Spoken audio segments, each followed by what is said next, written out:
Message du pape Léon XIV pour la 111e Journée mondiale du migrant et du réfugié 2025 pour le 4 et 5 octobre 2025.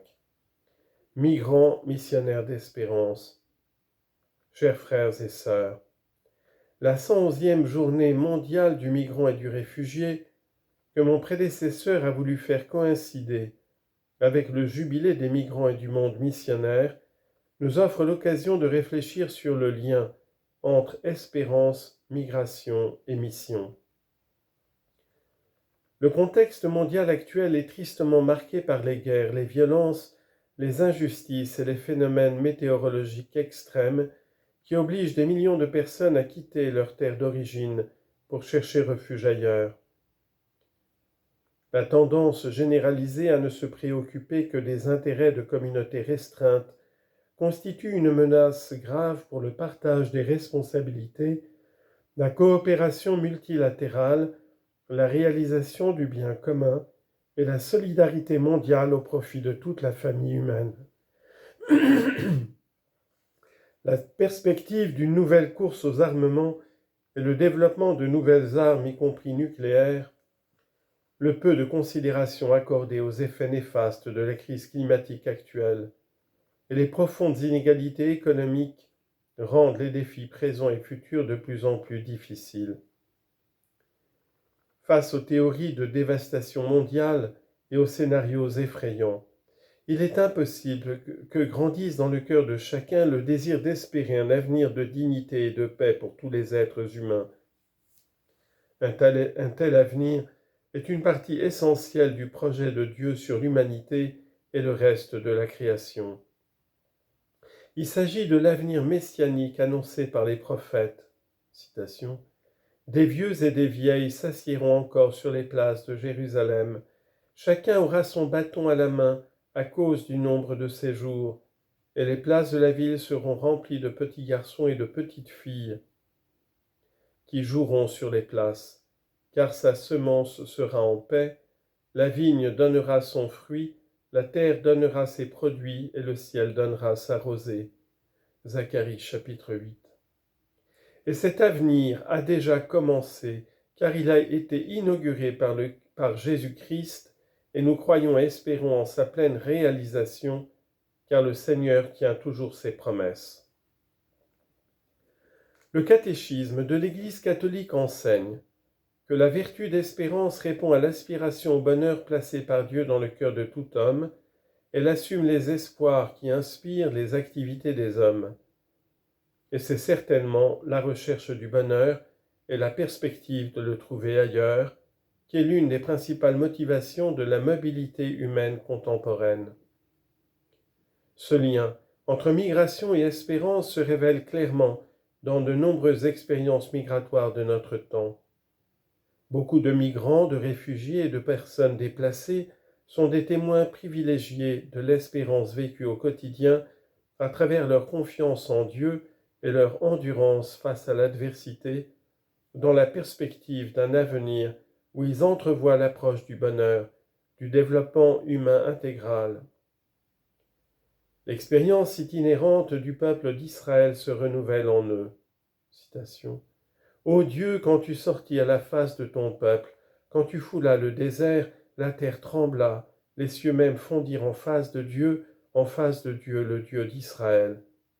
Tu répandis, ô Dieu, une pluie de largesse, ton héritage exténué, toi tu l'affermis, ta famille trouva un séjour, celui-là quand ta bonté, ô Dieu, tu préparais aux pauvres. Psaume 68. Dans un monde assombri par les guerres et les injustices, même là où tout semble perdu, migrants et réfugiés se dressent comme des messagers d'espérance. Leur courage et leur ténacité sont le témoignage héroïque d'une foi qui voit au-delà de ce que nos yeux peuvent voir et leur donne la force de défier la mort sur les différentes routes migratoires contemporaines. On peut également trouver ici une analogie évidente avec l'expérience du peuple d'Israël errant dans le désert qui affronte tous les dangers avec confiance dans la protection du Seigneur. C'est lui qui t'arrache au filet de l'oiseleur qui s'affaire à détruire. Il te couvre de ses ailes, tu as sous son pennage un abri, armure et bouclier sa vérité, tu ne craindras ni les terreurs de la nuit, ni la flèche qui vole de jour, ni la peste qui marche en la ténèbre, ni le fléau qui dévaste à midi. Psaume 91. Les migrants et les réfugiés rappellent à l'Église sa dimension pèlerine, perpétuellement tendue vers l'atteinte de la patrie définitive, soutenue par une espérance qui est une vertu théologale.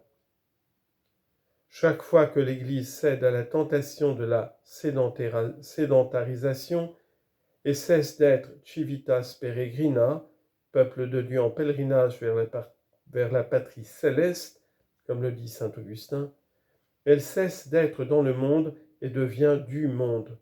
Jean 15, 19.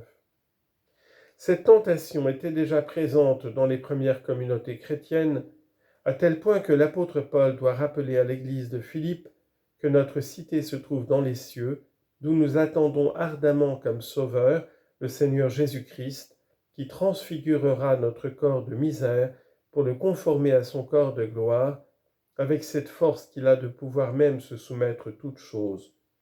Philippiens 3, versets 20 et 21. De manière particulière, les migrants et les réfugiés catholiques peuvent devenir aujourd'hui des missionnaires d'espérance dans les pays qui les accueillent.